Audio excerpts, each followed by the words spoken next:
Oh, I can see a couple of. Oh, recording starting. Okay, I can see a few people on chat, but I mustn't look at the chat window.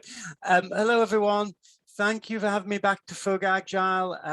It was a joy to speak to you all last February, I think, and it's nice to be back here. I will admit I'm using Frug'Agile as a bit of an experimental playground. So once again, you've got a rather unique presentation with some ideas I've been throwing around, and we'll see if this is going to work. This presentation is based on Xanpan, and Xanpan is both the name of a book I wrote in 2014, 2015, and I encourage you to buy the book. But more importantly, it's the name of my Agile method, the way I tend to work with Agile teams, and I wrote it down, and that was a book. And obviously, that was 6-7 years ago.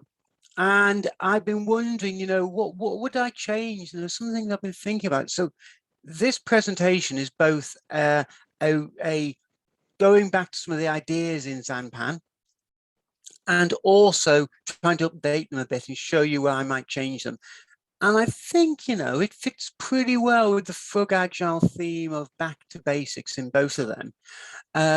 So before we start, one more thing. I write books, and Xanpan was 2015's book. This year's book is Succeeding with Agile and OKRs, or Succeeding with OKRs and Agile, sorry.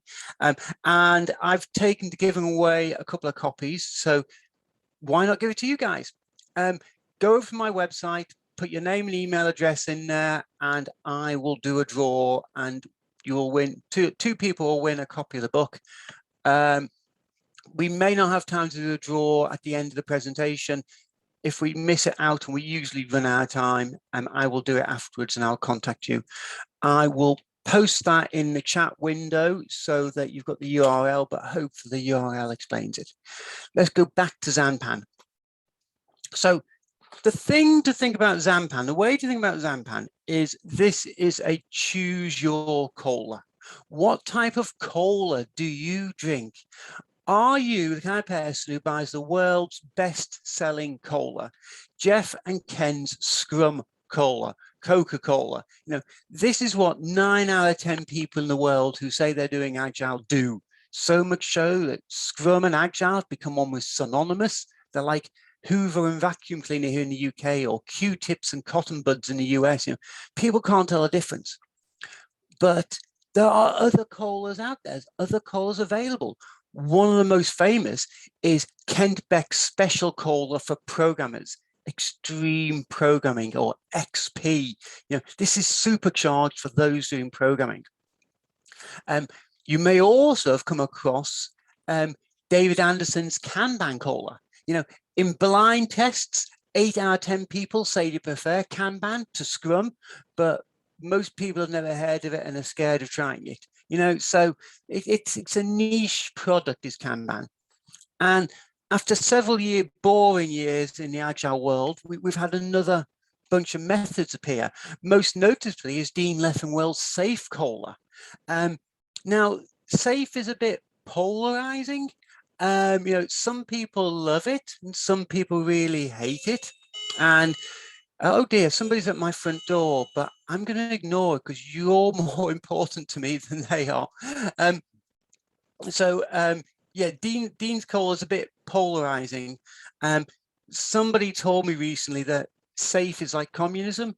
It's a great idea, but nobody's really tried it yet. So we'll hold fire on judging Safe.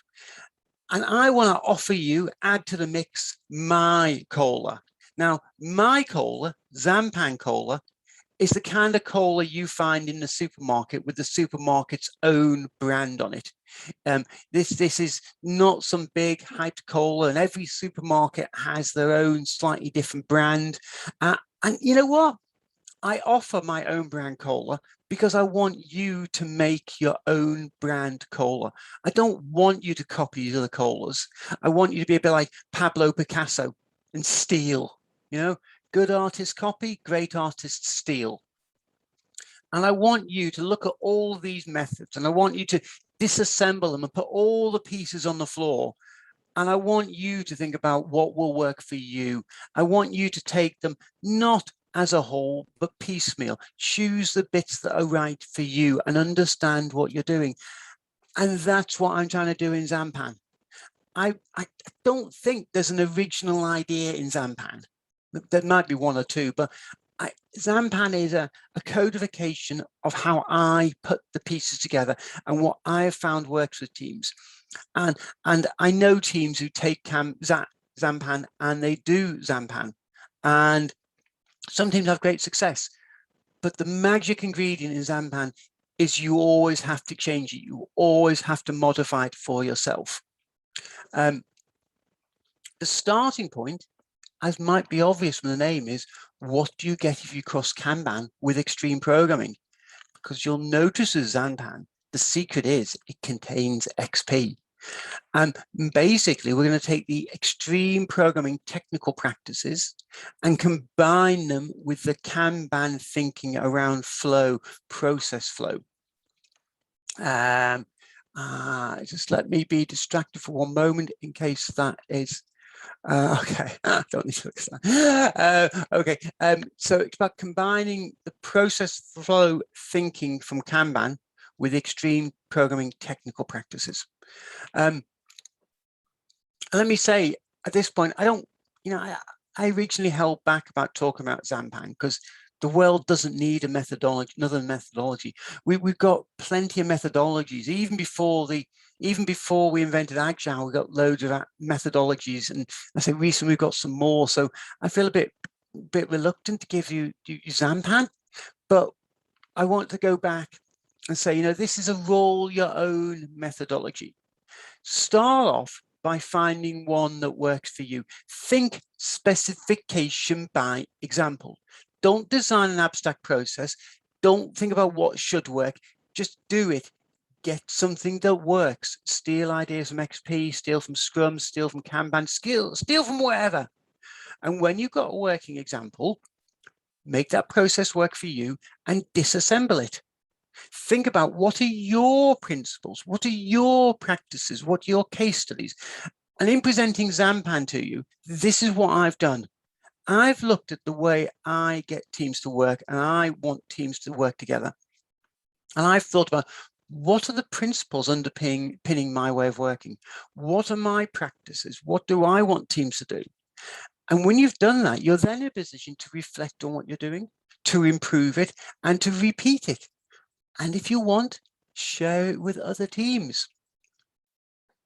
So I want to remember the words of, I believe it was Jim Highsmith originally, though sometimes attributed to Alistair Coburn.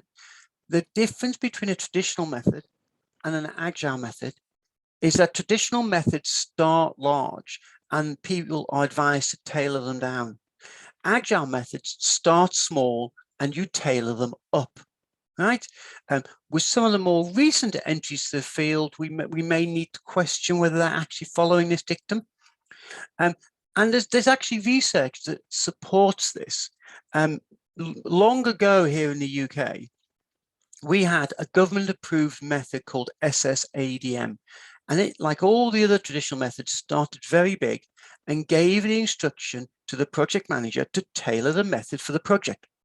And the research shows that almost nobody did. And if you think about it, there's an incentive not to tailor a method, not to remove things from the method. If you're the project manager running a project on a big methodology and you're told to tailor it, if you tailor it and the project goes wrong, then the blame is on you. Potentially, you tailored away some part that was needed. Conversely, if you run the whole method and the project fails, no blame attached. You did everything it did in the book. Agile starts in the other way. The same as we say, what is the simplest thing that is possibly what is the simplest thing that could work? You aren't going to need it. Do slightly less than you think is needed. We could call it a minimal viable method. We want a really small base to start from, and then we want to add more things as we go along. So let me give you the principles I've got in Xanpan, the things that if I reverse them out, What are the underlying principles that I'm using here? First off is iterations. I've said that we're going to cross Kanban with XP, but you know what? I'm going to keep iterations from XP. A couple of reasons. For starters, humans are very good at working to deadlines. We are absolutely atrocious at estimating time in all contexts, but we are very good at working to a deadline. Give humans a deadline and they tend to meet it. So iterations give you a recurring deadline. And because they work that way, they give you nice size units to compare against each other. And also, when you're working with people outside the team, you give them a very easy to follow routine. You can say to them, be with the team every second Thursday, be in this room every second Thursday. You haven't got to make them randomly available. That's really good for other people to know where they need to be, when they need to be there. So we're going to keep iterations. Xanpan is team-centric. This is really important. We have teams and teams do work. As Karl Marx would say, the teams own the means of production. It's not a project, it's maybe not even a product, it's a team. Work comes into the team, work goes out of the team. The teams do work they plan to do, and they do unplanned work. This is what I'm quite keen on, recognizing that we can't insulate teams and perfectly focus them on something. We have to allow them to do things they didn't plan to do. Okay. Invest in quality, or quality is free, as the late great Philip Crosby would say. And this is why the stuff that Lisa's going to talk about after me is so very, very important. At the simplest level, if you think about where our time goes, where our problems come in software, so many of them come from the fact that our quality is absolutely appalling. And going hand in hand with that, I despair at times that so many people in our industry have given up even thinking quality could be better. It's so accepted that there are bugs that people don't even try and stop them. So if we can fix this, if we can invest in quality, it may not be completely free, but it's going to be a lot cheaper than the alternative. Quality may cost us, but the alternative to not having quality is a lot of problems, a lot of rework, a lot of defects, a lot of unhappy customers. So we invest in quality, we move quality up. That makes a lot of things go far more smoothly. Diseconomies of scale. So if you've not already seen my milk carton slide, go and look it up on YouTube. We as humans are wired from a very early age to assume more is cheaper. More milk per unit of purchase will be cheaper than the same quantity of milk bought in many small cartons. This is true in many industries, but not the software industry. In the software industry, when our teams get bigger, our stories get bigger, our projects get bigger, when things get bigger, we get bigger problems. In software, if we can learn to do small things efficiently, it's wonderful. So diseconomies of scale underlies a lot of Xanpan thinking. And so does flow. I mean, this is the Kanban influence. We need to think about the way work flows. We need to emphasize how we're managing our flow. We need to level flow, try and get rid of our peaks and our troughs. We need to allow work to span iterations. And this is something that constantly amazes me. People see as perhaps the big difference with Xanpan to Scrum, in that I'm cool about work moving from one iteration to another iteration. There's a logic there, but a lot of teams just believe it's a hard and fast no, do that. The other thing is we need to also constrain our flow, work in progress. If we try and push too much milk into the carton, we're going to get a mess. The only question is, do you deal with the mess before you make it or when the milk is on the floor? Goodhart's law. Hopefully some of you come across Goodhart's law. Charles Goodhart was an economist, and Goodhart's law states, A statistical measurement which is used as a target will change its behavior. So if you set a target for the number of defects you're going to allow into the system, or you set a target for the number of velocity points, or you set some other target like this, people will find a way of meeting the target. However, you will get unintended consequences and you will get problems elsewhere. People will meet that maximum number of defects target by not classifying things as defects. So got to watch out for unintended consequences here. Constructivism in learning, big word there.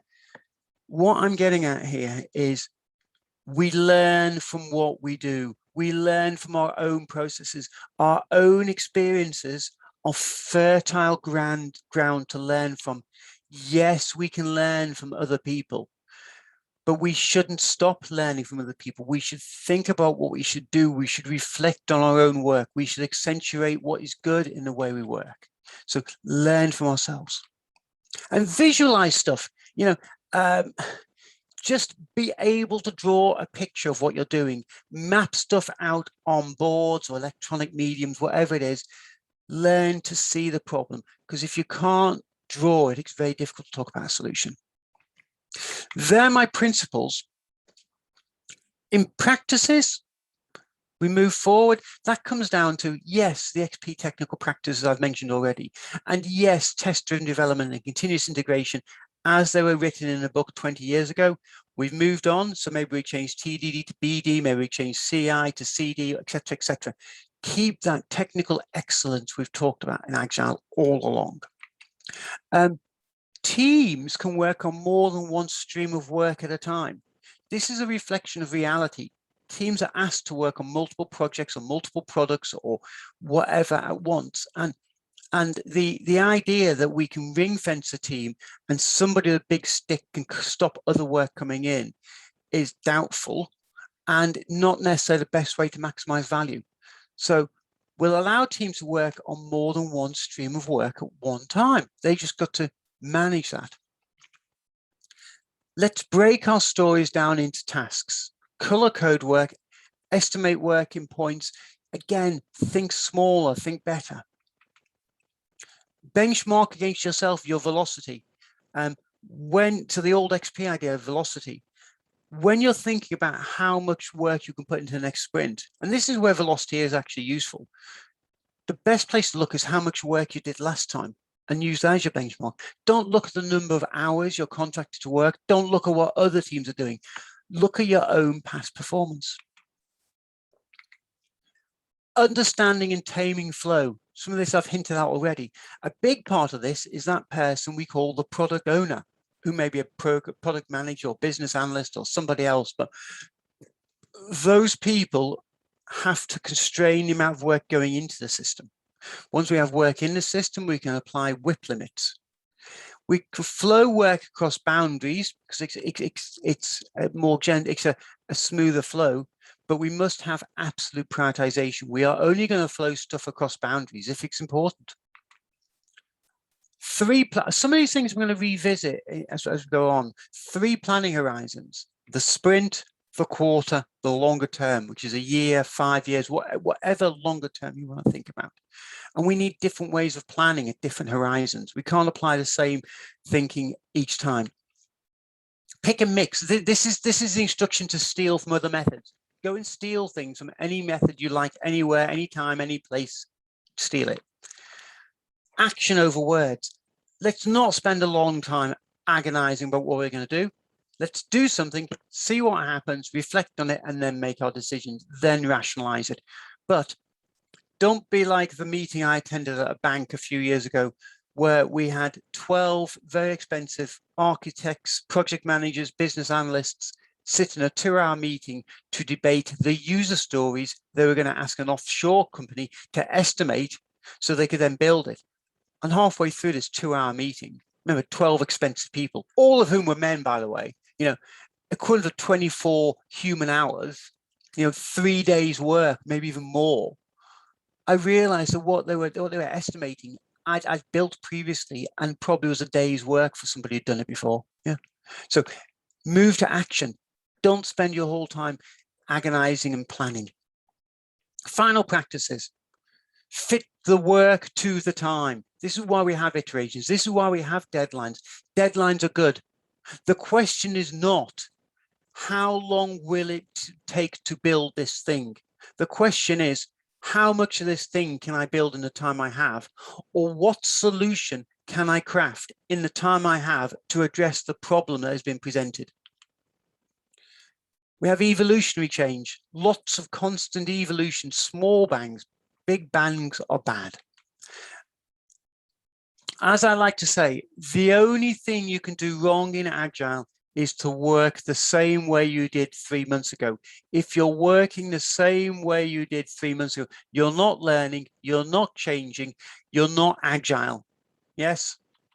Finally, and I've put this in yellow because this is perhaps the only genuine innovation I have in Xanpan. Allow unplanned work into the iteration. If halfway through the iteration, somebody comes along and says, we've got this really urgent piece of work, we can't wait till the next sprint deadline, don't ask them to wait. Don't call an abnormal termination sprint. Don't do any of that stuff. Accept the work, code it, color it, tag it, name it, whatever, and track it through. And over time, as you get more data on the unplanned work you're being asked to do, because it's only, the only reason you say no is if it's not valuable. But if it's unplanned and it's valuable, you should do it, okay? But as you get more data, you can analyze, where is this work coming from? Is it one person who always delivers his requests late? Is it a particular problem which you should address properly and make it go away? What's going on here? Why are you getting unplanned work? Analyze it, understand the value, and then decide how to act in future. So that, in a nutshell, is Xanpan. You can read the book for the details. But the next question is, the next question is, this is 2021. We're at Frug'Agile and the theme is back to basics. So how would I change? How would I change Xanpan? How would I bring it up to date for 2021? If we're going back to basics, we're going back to basics on Agile. Let us remind ourselves that Agile methods were not called Agile methods once upon a time. They were called lightweight methods. And if we had stuck to that name, half the consultancies in the world today wouldn't have the word Agile in their title. They probably wouldn't have the word lightweight either. But we also wouldn't have safe, because safe would be an oxymoron. So let's think lightweight methods. And if I'm going to modify Xanpan and I'm going to keep it lightweight, I need to really take some stuff out. I need this to be a minimum method. So in the immortal words of Phileas Fogg, a well-used minimum suffices for everything. So before I start adding to Xanpan, I need to take some things out. I need to make it smaller if I'm going to add some new stuff. So the first thing I'm going to take away is tasks. I have the advantage here. We typically have this 3-level breakdown, epic story tasks. And by the way, if you've got 4 levels, you're doing it wrong. Just about anything can be modeled in 3 levels. Don't use more than 3. But you know what? Xanpan never had epics. I've never been particularly keen on epics myself. I just checked this the other day. I never refer to them in Xanpan. I know teams that use them. I sometimes work with teams using them, but we never had them in Xanpan, so I don't need to take them away. I have used tasks a lot, and I find tasks are useful.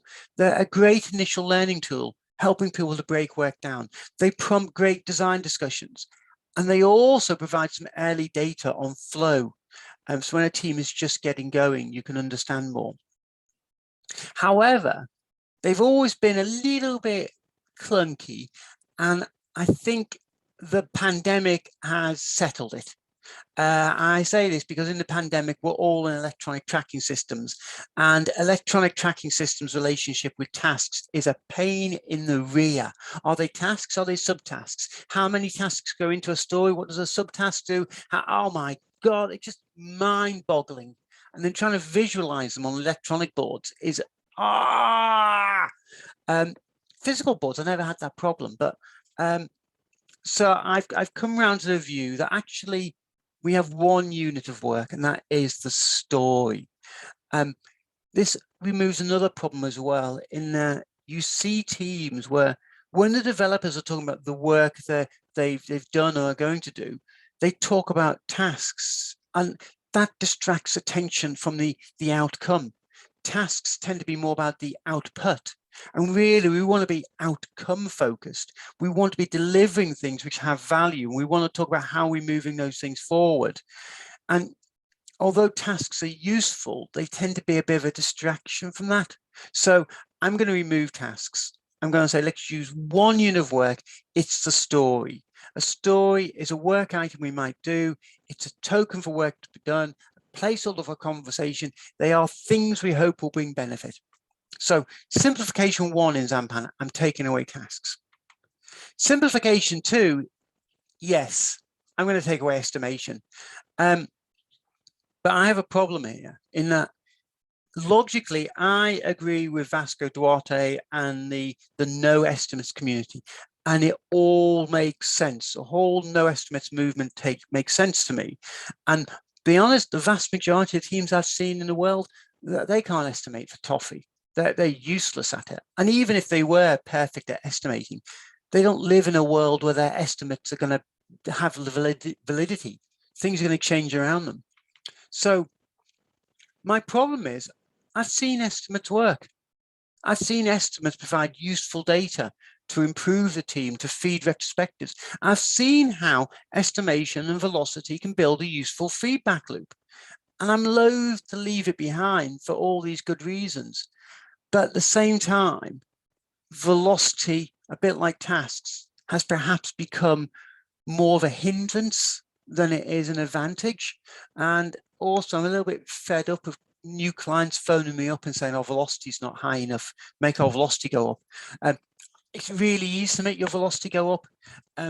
If any of you are old enough to remember the old not Star Wars, Space Invaders machines, the old arcade games we had, or the simple games we had on the early PCs, all you need to do is hard code a 0 after the number. Just multiply everything by 10. Your velocity will go up.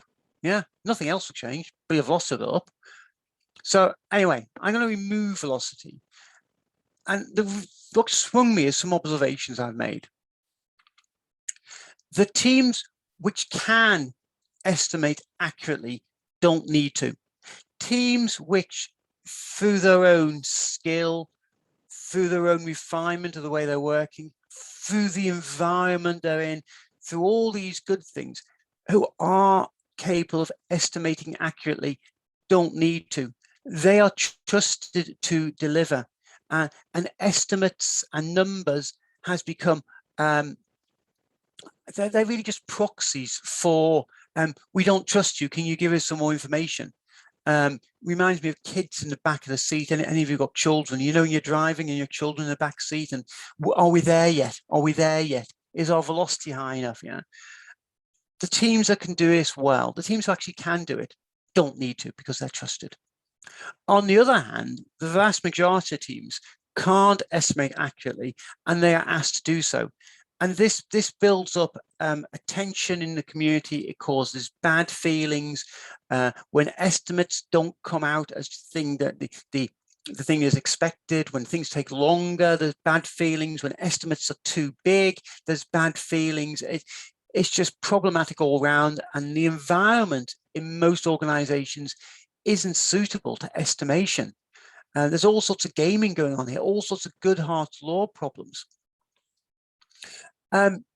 Actually, it's forecasting that is more important than estimation. It's not the estimation itself, it's the forecast of when something will be done. And if you're going to build an accurate forecasting system, what you need is a feedback loop. So at best, estimation aids forecasting. But you know what? We can do forecasting without estimation because it's a statistical game. And if we build a feedback loop and we use statistics, estimation becomes secondary. Bottom-up estimation is inherently flawed. taking all the pieces out and looking at all these small pieces and putting a number on them and adding all the numbers up does not come to the right answer. So bottom-up estimation is flawed. On the other hand, top-down estimation methods like reference class forecasting, there's some promise in these things. However, these are not being done by asking coders on every piece of work, how long will it take? Are we there yet? So as I was just saying, it's the feedback loop. It's the getting the data from what you've delivered and feeding them back into your forecasting process. So if you talk to anyone who has succeeded, and there are people out there, you know, as much as I agree with Vasco and the no estimates community, I am aware, and I have met some of them, there are people out there who claim they can estimate, who claim that they can estimate things and their estimates work and they can do it for bidding on contracts or delivering to the military or whatever. If you talk to these people and you try and understand what they're doing, in every case, they have built a feedback loop. And in every case, they are using statistical data. They may still be estimating, but by building a feedback loop, they are able to baseline those estimates. They are able to adjust those estimates so that they have useful statistical data. And actually, Xanpan includes this idea. I talk about story points being of a flexible size, and I talk about baselining against your own performance. So Xanpan includes that feedback loop. However, most organizations find it incredibly difficult to build that feedback loop, whether it's they don't have the skills or the understanding, or whether it's political pressure, you know, to recognize what your data is telling you, not to game the data. Most organizations seem to be incapable of doing this. There's a few vendors out there who have tools for forecasting, and they look like magic, but all they're doing is building a statistical feedback loop. If you build a feedback loop, it doesn't matter whether you're using story points, nebulous units of time, perfect days or whatever, or even just counting the cards. What you need is just a feedback loop and something you can count. So when someone says to you, do we have enough work for this sprint, which is the original thinking and the reason why you would use velocity, and or when somebody says, when will this piece of work be ready? When will we be done? Rather than thinking about, can we put numbers against each small piece, add all the numbers up and divide by something? Change the question, change the game. First of all, understand the deadline. And actually, the deadline is more important here than how long will it take. You are, or you aspire to be, engineers. And engineers create solutions within constraints. One of those constraints is how much time you have. When you understand the deadline, and the deadline is probably a strategic decision handed down from above, or there's a business driver behind the decision. Once you understand that, you can engineer within that constraint. And I would also suggest you go slightly further and you understand how the value of the thing you are delivering will change over time. Typically, value declines over time. The sooner you deliver it, the more value you can capture, which means delivering a smaller thing now can earn you more money than delivering a big thing later on. So define a deadline, understand the value. Use time boxing, you know, talk about sprints and we can scale that method up. And ask the people who are going to do the work, what can we do in the time we have? Not how much time do we need to build a perfect widget, but how good a widget can we build in the time we have, in the next 2 weeks, in the next 2 months, whatever. And at a very basic level, when you're looking at story cards, rather than saying how long will this card take, say, can we build this card in 2 days? Or maybe, can we build this card in 2 days and test it in 1 day, or whatever the numbers are for you? And if you can't, if the answer is no, this will take us longer than our defined time box, then say, how can we make this smaller? How can we do something that achieves the similar goal in less time? And no, it's not going to be so, it's not going to be so shiny, it's not going to be so new, the UI won't be so brilliant, but we are going to build something. Now, remember what I said about quality here. We need to invest in quality. So the one option I'm going to take away from you is to do a crummy job, to do a bad job, to do a weak job, to do a job which is full of bugs and people send back to you shortly afterwards. We want to do a quality product in the time we have available, and we need to engineer that solution.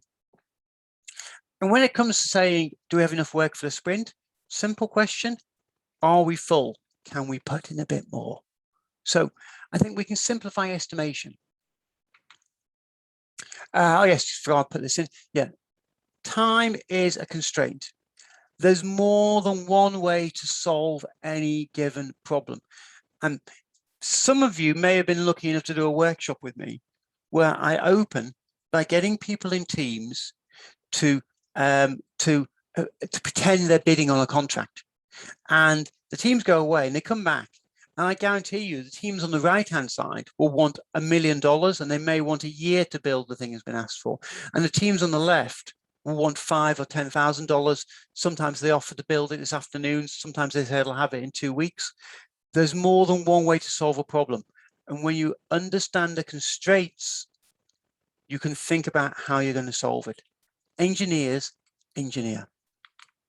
So stop asking, when will it be ready? And start asking, when do you need it? When is it going to be used? And then what do we build to meet that need? The other thing that I'll call out in Xanpan, I'm not sure if this is an addition or removal really, because actually it turns out the whole NoProjects movement, one of those things I'm vaguely famous for, is actually in there in Xanpan. Xanpan was kind of a precursor to NoProjects, all that team-centric stuff. It's like earlier thinking. So, you know, teams over projects.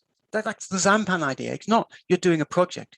You have a team, and projects go into the team do the project comes out. Another project goes in, team do the project comes out. But the step on from that is really products over projects. It is, you're building a product. This is the big change we've had in the last 10 years. 10 years ago, there were IT departments, and 10 years ago, IT departments did projects and then they moved on to the next thing. Today, the world is digital, and we are dealing with digital services, digital products, digital businesses, and these things don't stop. Could you imagine Uber saying, we're not going to enhance our product? We finished it. The project is over. Yeah, you don't. We live in a digital world. These things are always evolving. They're like trees. They're always growing. So these ideas are there in Xanpan. So Xanpan was never project-centric. It was always team-centric. And actually, in the time since we started talking about NoProjects has won the argument. People talk about value streams. People try doing SAFe. People talk about the Spotify model. The newer models have come around like Agenda Shift and my own continuous digital. These are not project-centric. These are all post-project ideas. Value streams are not about projects. They're about continuing flows of work. It really came home to me last year that NoProjects, we don't use the word NoProjects anymore, but NoProjects thinking, this product over projects or teams over projects, has become embedded in the world. I was a guest at a conference organized by a big brand name consultancy, and I was there all day, and I never heard the word project once. People were talking about value streams, people were talking about Spotify, people were talking about other stuff, but projects, we don't do projects anymore. we live in a project-free world, and these models we're talking about are models for continuous working, not the stop-start model of projects. So I wrote around about 2 books, Project Myopia, which describes the problems with the project model, and Continuous Digital. And they are both kind of extensions from Xanpan. They extend on beyond Xanpan. I think the ideas were in Xanpan. And actually similar chapters were originally intended for another Xanpan book, ended up in Continuous Digital. So I've already extended myself, but keeping with the minimalist thing, you can pick Xanpan up and you can use it. If you want, you can go and explore these other ideas. One more thing I want to change in Xanpan, we're almost on time now, so I'll be careful, is in Xanpan, I talk about 3 planning horizons, and I still believe in 3 planning horizons. I still believe at the center, we've got the iteration or the sprint, and they're looking, 2 to 4 weeks ahead. And really, this works pretty well. We spent the last 20 years learning how to work in sprints, and you can do it pretty good these days. That's not a problem. At the other extreme, the really long-term horizon, where we're looking multiple years into the future, roadmaps, and I hate that word, roadmap. This is still problematic. I still don't know anyone who really gets this right. And I suspect part of the reason is that it's the nature of the beast. It's the nature of trying to look that far ahead. If you're trying to create a product roadmap, stretching, 4 years into the future, the world could knock you off course. Who's going to be president of the United States in 4 years' time? Are we going to be back to a Trumpian world where, things are changing and, your roadmap will be blown up, by a government edict? You can't plan that far ahead. So it's always problematic, but I'm sure we could do a better job. But this middle layer, quarter plan, or what we used to call release plan. And in Xanpan, I talk about quarter plan because it doesn't make sense to have release plans if you're doing continuous delivery and you're delivering multiple times a day. This is difficult. Most organizations, there's no quarter plan. There's just the small iterations and there's a long-term roadmap. Or the bit of forward planning that happens is pretty much rubbish. It's difficult to get this looking a little bit ahead, but not too far ahead thing to work, the quarter plan. But I think there's a solution for that. And I think it's going back to that book I mentioned at the beginning, my latest book. If I was doing it today, I would import OKRs into Xanpan as quarter planning. Most of you probably know that OKRs are objectives and key results. I would rather think of them as outcomes and key results. And I might go as far as say outcomes and acceptance criteria, because key results are basically the acceptance criteria for the outcome. And OKRs fit nicely into that quarter. Remember what I said about stealing? I'm like Picasso, I'm stealing stuff. I'm stealing OKRs to fill a hole in Xanpan. OKRs give you a 13-week planning cycle. Yeah, so that's a quarter. 13 weeks is a quarter. And it's giving you a routine like you do with the sprint. You're starting, you need to think, 13 weeks into the future. And when the deadline is, we're back to iterations. And that 30-week planning cycle is good. Oh. And because of this, it encourages a time boxing approach rather than estimation, which actually, because OKRs encourage ambition, you've got to have that. If you used estimation, you're going to defeat the purpose of OKRs because everyone will estimate stuff and will only do enough to fill them up, whereas OKRs want you to be ambitious. So OKRs encourage time boxing. OKRs completely remove the need for epics altogether because the OKRs are themselves, give you that guiding light. And potentially, and this is the most controversial thing in the OKRs book, they potentially remove the backlog altogether. I think, I'm tempted to remove the backlog as well from Xanpan. Backlogs are another example, like velocity, which were a good idea when they started, but they've become really problematic now. And the idea that you will be done when you finish the backlog is a complete fantasy. Backlogs have mutated, and most teams seem to lose sight of the wood for the trees. They can't see the bigger goal because they're so desperate to do backlog items. So I bring OKRs into Xanpan. Oh, reminder of the book draw if you're not done it. So here's the balance sheet on Xanpan 2021. I would remove tasks. I just remove them. End of story. Estimation, I would remove. I would add in statistical forecasting, time box engineering, and time value profiles to think about how we can get those when will you be done dates. I think NoProjects is explicit in Xanpan, so I probably say that more openly. That NoProjects is implicit in Xanpan. I'd make it explicit. And where I talk about quarter planning, and perhaps I'm a little bit abstract there, I'd add OKRs. The other thing, being a bit cheeky here, there's a technique called capacity planning I'd be tempted to add in as well. And as I said earlier on, the technical practices kind of evolved from TDD and CI towards BDD and CD. So yeah, I am adding more stuff on the right there than I am taking out on the left. But I don't think, I think the book probably wouldn't add many more pages. So that's the balance sheet on Xanpan 2021. Have a look at it, use it as an introductory method, steal. Hopefully it helps you go back to basics. That's me. We should have a little bit of time for questions. If we don't get around to your question, feel free to email me after the event, and we can continue on email.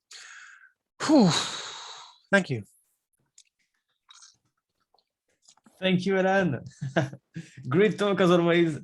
And people, now it's your time to ask some question. We have some question in the chat from Lisa. Does Xanpan have sprints? Well, you answered at the end of your session.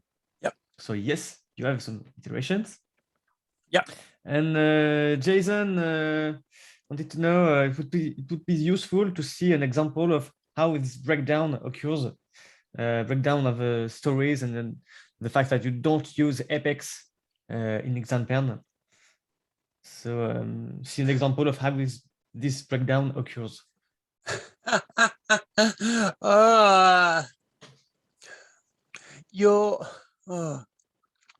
I could bore you for an hour or so on how to break stories and epics down. You don't want that. Try generalize here. You know, it's the turning the question around rather than saying, here is a big thing we want. What I want you to say is, in the time we have, which might be 2 weeks for a sprint, it might be the 12 weeks remaining in an OKR cycle, it might be some other period. In the time we have, what could we do that would address the problem, the opportunity described in this epic? Rather than having epics and stories describe solutions somebody has thought of, they should be describing the outcome you want, and you're allowed to engineer a solution. And the solution you engineer might be quite different to what the people thought of. Hopefully you'll consult with them. But you know, okay, here's an example. Let's go back 18 months. Do you remember 18 months ago when we were all saying, my God, can we create a vaccine for this virus thing? Can we do that? And every TV show you watch was full of people saying, it takes 10 years to create a vaccine. We need 10 years to create a vaccine. Yes, 10 years. And what do? We did it in a bit over 12 months, maybe 18 months if you know, some of these people started early. You know, what we did is we said, look, there's certain things you can take away. There's certain things we don't need to do. And we can also compress these processes. You know, we've got an infinite amount of money here. So actually we can overlap processes. We can kick off stage 2 trials while stage 1 trials are running. And once the stage 1s are finished, we can kick off to stage 3 because we know it's safe enough. You know, you do not say, how long do we need to create a vaccine? You say, you know, what can we do to compress this schedule? What can we do in the next 12 months to create a vaccine? And you reverse engineer the process round. Yeah, nice. Jason, is it what you... We could spend hours talking about Jason's question. Thank you. I have sunlight here. It's very sunny. So, question from Gayane: how to deal with deadlines without estimation? What to answer to client? The question is not how long will it take to build this, but what can we build within that time? And if they say, well, the deadline is yesterday, then unless you have a TARDIS or other time machine handy, give up there and then. Don't even try it. You need to have a discussion there. What you're going to say is the client wants something in 2 weeks.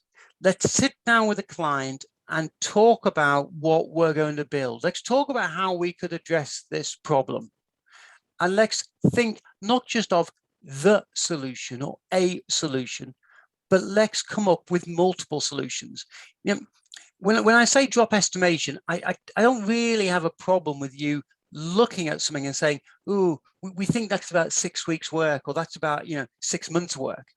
What I have a problem with you doing is then getting really detailed and saying, well, the database will take 3 weeks to build, and the UI will take 3 weeks to build, and the business logic will take 4 weeks, and 3 + 4 + 3 is 10. Therefore, it's going to take us 10 weeks.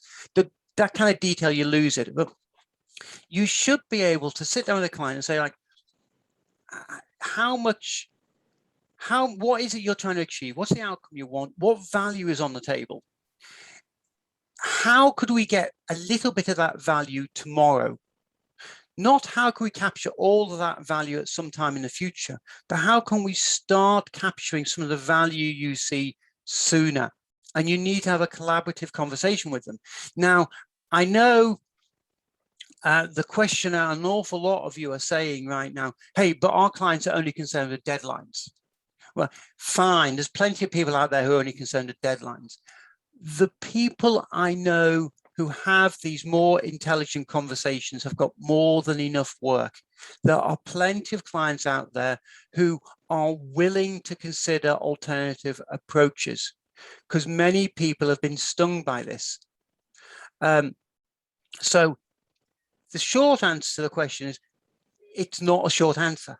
You can't, there's no way you can guarantee a date to a client with estimation.